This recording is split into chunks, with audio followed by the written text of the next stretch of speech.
میرا تو دل چاہتا ہے کہ میں ان کے گھر جا کر اور اپنے ہاتھوں سے کپڑے دھو کر انہیں بتاؤں کہ کپڑے کیسے دھوئے جاتے ہیں. کیسے دھوئے جاتے ہیں. شوہر نے پھر ایک نظر سامنے ڈالی کھڑکی پر دھلے ہوئے کپڑوں پر, ایک نظر اپنی بیوی کو دیکھا اور پھر اپنے ناشتے میں مصروف ہو گیا. کچھ دن کے بعد بیوی جب سامنے دیکھتی ہے تو خوشی کے مارے اس کی چیخیں نکل جاتی ہیں, کہتی ہیں ارے یا تو انہوں نے ڈٹرجنٹ تبدیل کر لیا ہے یا انہیں کپڑے دھونے آ گئے, آج بڑے صاف کپڑے دھلے ہوئے. شوہر نے ایک نظر سامنے دیکھا اور پھر ایک نظر اپنی بیوی کو اور کہا نیک بخت, آج میں صبح ذرا جلدی اٹھ گیا. جب جلدی اٹھ گیا تو میں نے ہماری جو کھڑکی تھی نا اس کو صاف کر دیا, اس پر پڑی ہوئی گرد اور دھول ہٹا دی, تو یہ وجہ ہے کہ تمہیں آج ان کے کپڑے صاف نظر آ رہے ہیں. تو بنیادی چیز جو اس قصے میں ہے عارف صاحب وہ یہی ہے کہ قصور ہماری نظروں کا ہوتا ہے, خامی ہماری نظروں میں ہوتی ہے اور ہم اسے دوسروں میں دیکھتے ہیں, ہم اسے اس خامی کا قصوروار اسے دوسرے کو ٹھہراتے ہیں, اپنی نظروں کو نہیں دیکھتے کہ جس چیز کو ہم غلط سمجھ رہے ہیں ہو سکتا ہے کہ قصور اس کا نہ ہو, ہماری نظر کا ہو, ہمارے اس نظریے کا ہو, ہمارے اس چشمے کا ہو جس عدسے سے ہم سامنے والے کی خامی کو پوائنٹ آؤٹ کر رہے ہیں. اچھا, اس چیز سے جیسے ابھی آپ نے قصہ سنایا, اس سے ظاہر سی بات ہے قصور اپنا اور ہم سامنے والے پر تنقید کر رہے ہیں, تو اس سے رشتے کس قدر خراب ہوتے ہیں آپس میں؟ اس سے رشتے بہت خراب ہوتے ہیں. آپ یہ دیکھیے کہ غیر ضروری تنقید جو ہے یہ سب سے پہلے خوبصورت تعلقات کا سر قلم کرتی ہے. بے شک. یہ ایک ایسی قینچی ہے, یہ ایسی قینچی ہے جو سب سے پہلے رشتوں کو کمزور کرتی ہے.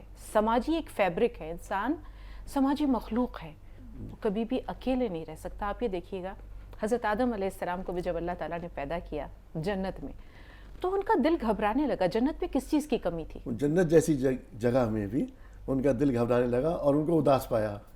بالکل. جی. اللہ تعالیٰ نے کہا کہ کھاؤ پیو بافراغت رہو, جو بھی کھانا ہے تمہیں اس میں کھاؤ سوائے ایک چیز کو چھوڑ کے. لیکن انہیں کچھ تھی, کچھ کھٹک تھی, کسی چیز کی کمی تھی, ایسا محسوس ہوتا تھا کچھ ہے جو کم ہے.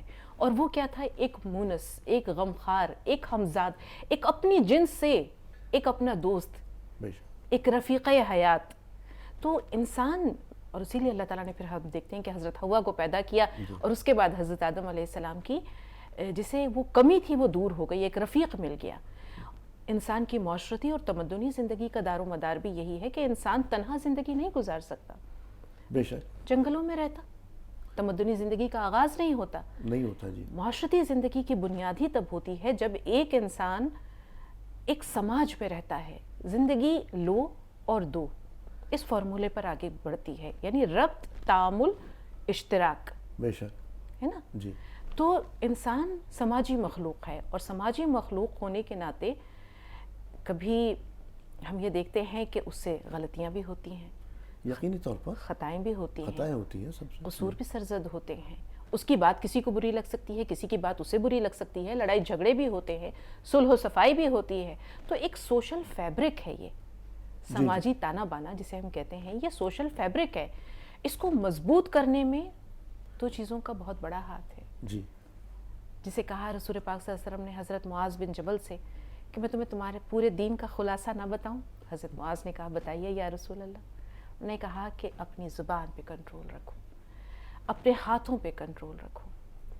زبان بظاہر اس میں کوئی ہڈی نہیں ہے, لیکن زبان کا جو وار ہے, جو گھاؤ ہے, یہ مندمل نہیں ہوتا ہے. اسی طرح انسان کے ہاتھوں سے اگر کوئی گناہ سرزد ہوتا ہے, کسی کی حق تلفی ہوتی ہے, تو پھر یہ بھی ناقابل معافی. سب سے زیادہ ہم سے جو گناہ ہوتے ہیں اس زبان سے سرزد ہوتے ہیں. اس کے بارے میں تو میں ایک جگہ پڑھا تھا, حضرت عمر صدیق اللہ تعالیٰ عنہ کا قول تھا کہ اس زبان نے مجھے کئی مرتبہ پھنسایا ہے, اور ہم سے سب سے زیادہ ہم بغیر سوچے سمجھے, جیسا بھی آپ واقعہ بتا رہی تھی جو آپ نے قصہ سنایا, اس زبان کو ہم بہت جلدی چلا بیٹھتے ہیں بغیر سوچے سمجھے, اور اس سے ہمارے تمام تر کے جو آس پاس کے رشتے ہوتے ہیں نا, یہ سمجھ لیے زوجین کے بیچ کے رشتے خراب ہوتے ہیں.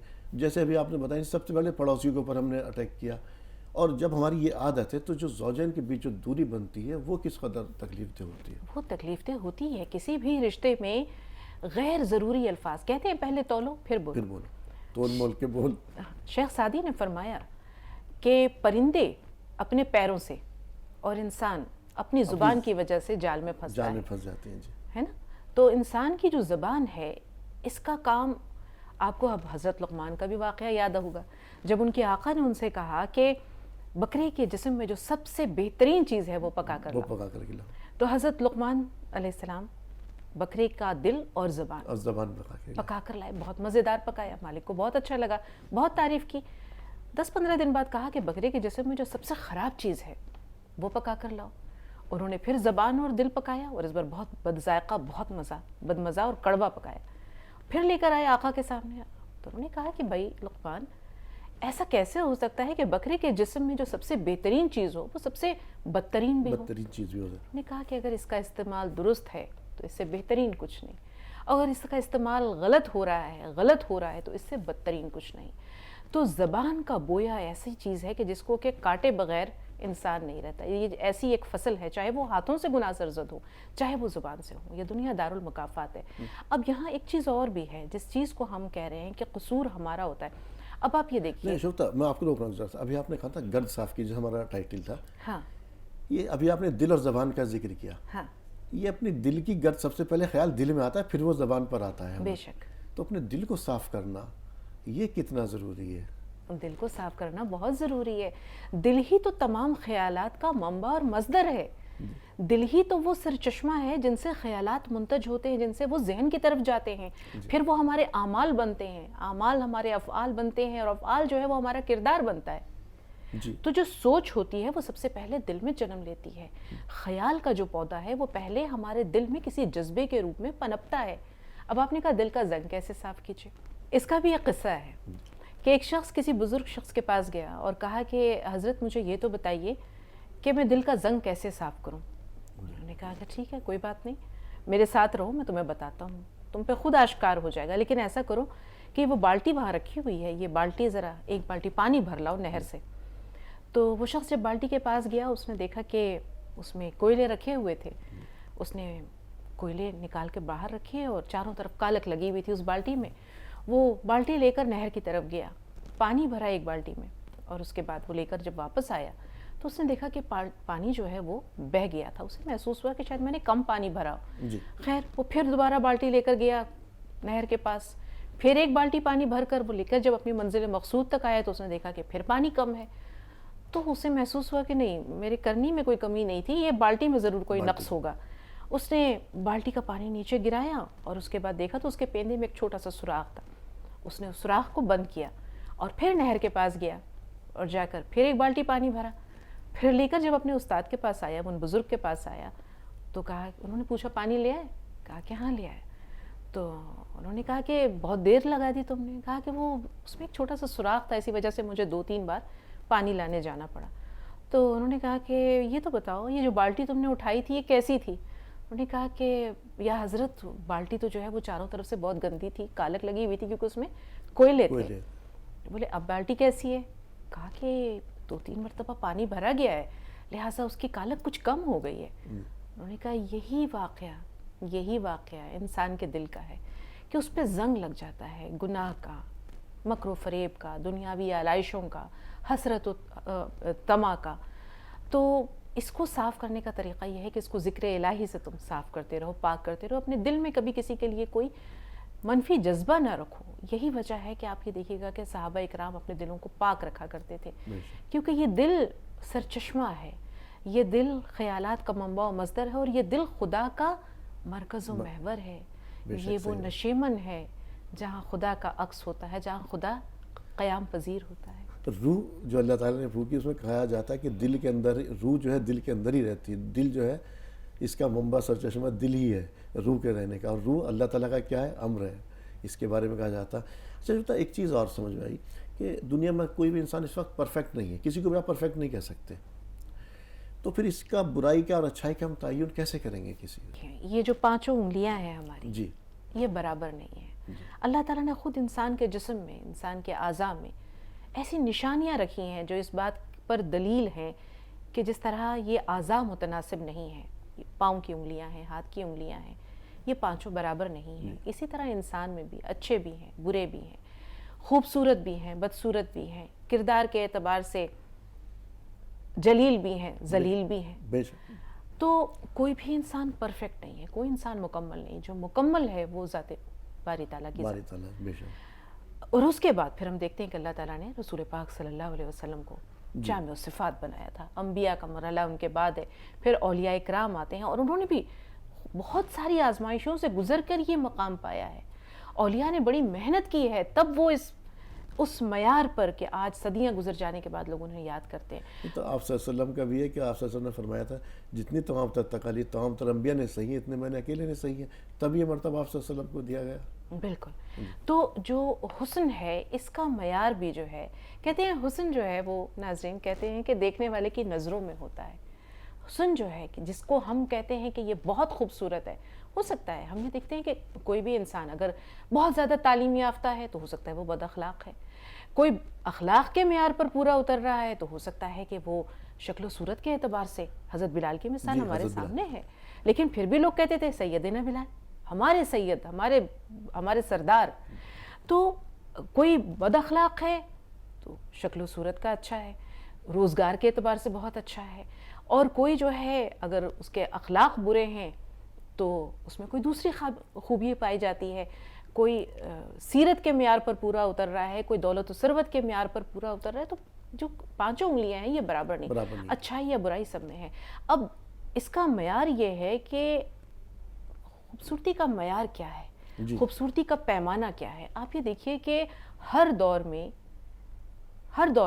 خوبصورتی اس کے معیار اور پیمانے بدلتے رہے ہیں. ترقی پسند تحریک بڑی مضبوط, بڑی پاورفل تحریک تھی جس نے سماج کی تعمیر اور تشکیل میں اور لوگوں کو اشتراکیت کا جو نظریہ تھا اس پر بڑی مضبوطی سے یہ تحریک کاربند رہی ہے. اور اردو ادب کو تو اس نے وہ سرمایہ دیا ہے, چاہے وہ غزلیں ہیں, چاہے وہ نظمیں ہیں, چاہے وہ افسانہ ہے, چاہے وہ ناول ہے. ترقی پسند تحریک نے بہت کچھ دیا ہے, بہت رچ کیا ہے اردو ادب کو, مالا مال کیا ہے.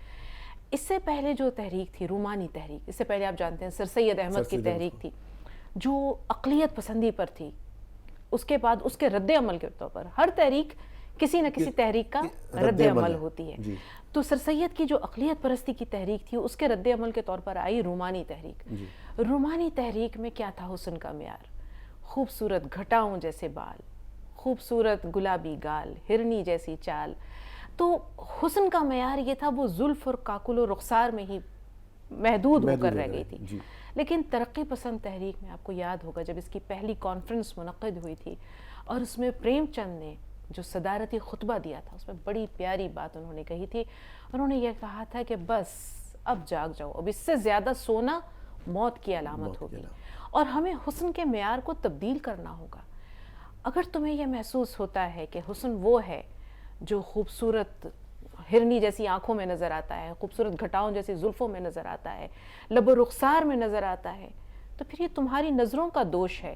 تمہیں اگر اس مزدور عورت میں نظر نہیں آتا جو کھیتوں کی مینڈ پر اپنے بچے کو سلا کر اینٹیں ڈھو رہی ہے, کھیتوں میں کام کر رہی ہے, پسینہ بہا رہی ہے, تو پھر تمہاری نظروں کا قصور ہے. بے شک صحیح بات. تو پھر تمہاری نظروں کا قصور ہے. اب ایک چھوٹی سی اس کی مثال اور ہے. آپ یہ دیکھیے الگ الگ ملکوں میں حسن کے معیار جدا گانا ہے, الگ ہے. جی بالکل صحیح کہا, جدا گانا ہے. بالکل. کچھ یورپی ملکوں میں, یورپ وغیرہ میں, امریکہ میں آپ یہ دیکھیں گے کہ نازک اندام لوگوں کو, دھان پان سلم ٹرم لوگوں کو خوبصورت اور حسین سمجھا جاتا ہے. اس کے برعکس کچھ ایسے ممالک ہیں جہاں انہیں فاقہ مست کہا جائے گا, کہے گا کہ یہ تو انہیں کھانے کو نصیب نہیں ہے. وہاں تندرست, ہٹے کٹے, طاقتور اور توانا خواتین ہوں چاہے مرد ہوں. اس میں تو میں نے جب وہ پڑھا خطبہ, آپ حضرت کا خطبہ تھا, اس کے اندر کہا نا کہ نہ کسی گورے کو کالے پر, نہ کالے کو گورے پر فضیلت ہے. تو دل میں خیال ہے کہ کالے کو بھی گورے پر فضیلت ہو سکتی ہے. تو جب میں نے اس کے افریقہ وغیرہ کے لوگوں کو پڑھا تو وہ اپنے آپ کو خوبصورت سمجھتے ہیں, یہاں کے لوگوں کے مقابلے وہ سمجھتے ہیں ہم پرفیکٹ ہیں, اور ہم جیسے ابھی آپ نے کہا نا دھان پان سے, وہ تندرست اسے سمجھتے ہیں وہ بہت ہیلدی وغیرہ, ان کی خوبصورتی کا معیار الگ ہے. جی شفتا. بالکل. تو وہی بات ہے کہ ہم بہت جلدی کسی چیز کے بارے میں گمان کر لیتے ہیں, اندازہ لگا لیتے ہیں, اور پھر بڑی مضبوطی سے اس پر کاربند رہتے ہیں. یہی سب سے بڑی بات ہے, یہی سب سے بڑی غلطی ہے کہ ہمیں اندازہ, قیاس, گمان, کوئی نظریہ وضع کرنے میں جلد بازی نہیں کرنی چاہیے جب تک اپنے عقل کا استعمال نہ کریں. اپنے دل پر اللہ تعالیٰ نے انسان کو الارم کے طور پر ایک ضمیر دیا ہے, ایک ایسی گھنٹی ہے جو بجتی ہے اور صحیح اور غلط میں انسان کو فوری طور پر تمیز کرنا سکھاتی ہے. تو یہاں ایک چھوٹا سا واقعہ اور بیان کر دیں آپ کے سامنے کہ ایک مرتبہ ایک بچے کے دونوں ہاتھوں میں سیب تھا، اس ہاتھ میں بھی ایک سیب تھا، اس ہاتھ میں بھی ایک سیب تھا. تو باپ نے اس بچے سے کہا کہ بیٹا ایک سیب مجھے دے دو. بچے نے جب یہ سنا تو فوری طور پر اس نے دائیں ہاتھ میں جو سیب پکڑا ہوا تھا اس کو کاٹ کھایا. پھر اس کے باپ نے بڑی حیرت سے دیکھا کہ یہ اس نے کیا کیا. اس نے کہا بیٹا ایک سیب مجھے دے دو. بچے نے یہ سننا تھا کہ جو دوسرے ہاتھ میں سیب تھا اس کو بھی کاٹ کھایا. اب باپ کو حیرت کے ساتھ ساتھ غصہ بھی آیا. اسے اپنے بیٹے کی یہ حرکت سمجھ نہیں آئی کہ اس نے ایسا کیا کیوں. کیا یہ مجھے سیب دینا نہیں چاہتا؟ ابھی وہ یہ سوچ ہی رہا تھا اور غصے سے اپنے بچے کو دیکھ رہا تھا کہ بیٹے نے ایک ہاتھ، ننھے منھے ہاتھ کو آگے بڑھایا اور اپنے باپ سے کہا پاپا یہ والا سیب لیجئے، یہ میٹھا ہے. باپ ہکا بکا، حیران پریشان، سوچتا رہ گیا کہ میں نے کیا سوچا تھا، میں کیا سمجھا، میں نے کیا جانا، اور یہ بچہ کہاں نکلا. تو بات بنیادی یہی ہے کہ ایک چھوٹے سے شعر کے ساتھ اپنی گفتگو کو ختم کرنا چاہیں گے عارف صاحب کہ تنقید حال غیر پر کرنے سے پیشتر خود کو نگاہ غیر سے دیکھا کرے کوئی. تنقید حال غیر پر کرنے سے پیشتر خود کو نگاہ غیر سے دیکھا کرے کوئی. یہی سارا لب لباب ہے آج کی گفتگو کا. بہت شکریہ شفتہ پروگرام میں تشریف آوری کے لیے. بہت اچھی آپ نے بات اس وقت آپ نے کہا، جیسے آپ کا ہمارا ٹاپک تھا گرد صاف کیجیے. یقینی طور پر غیر ضروری تنقید سے ہمیں بچنا چاہیے. پہلے یہ دیکھ لینا چاہیے ناظرین کہ ہم جس بات کو کہہ رہے ہیں، جیسے شفتہ نے بیچ میں بات بھی آئی تھی تول مول کے مول، پہلے سامنے والے کو ہم نے صرف اپنی نظروں کے ہم نے دیکھا اور اس کا ایک اندازہ لگا لیا، اور اندازے کے بعد کے اس پر بیس پر ہم نے اس کے اوپر تنقید کرنی شروع کر دی. جیسے شفتہ نے شروع میں قصہ سنایا کہ سامنے والے کے بارے میں کہا، گمان کر لیا انہوں نے کہ کپڑے ان سے دھونے نہیں آتے، جبکہ اپنا ہی آئینہ جو تھا وہ آلودہ تھا اور وہ گندا تھا. جب شوہر نے آئینہ صاف کر دیا تو اس کو کپڑے بھی اچھے دکھائی دینے لگے. تو یقینی طور پر سب سے پہلے اپنے قلب کو صاف کیجئے، اپنے دل کی گرد کو صاف کیجئے، پھر کسی دوسرے کے بارے میں اندازہ لگائیے، اور اندازہ بھی نہ لگائیے، اس سے پرکھیے، جانچیے، سمجھیے کہ سامنے والا کیا ہے. جب اس کے بارے میں آپ کسی کے ساتھ 2 گھڑی بیٹھ لیں گے تو آپ کو صحیح اندازہ ہوگا. پھر اس کے بعد میں اور غیر ضروری تنقید جو ہے اس سے بچنا چاہیے. شفتہ آپ کا پروگرام میں شمولیت کی ایک مرتبہ پھر بہت تہہ دل سے شکریہ. بہت شکریہ. تو ناظرین، راز زندگی میں آج اتنا ہی. اسی کے ساتھ اپنے میزبان کو دیجیے اجازت. السلام علیکم ورحمۃ اللہ وبرکاتہ.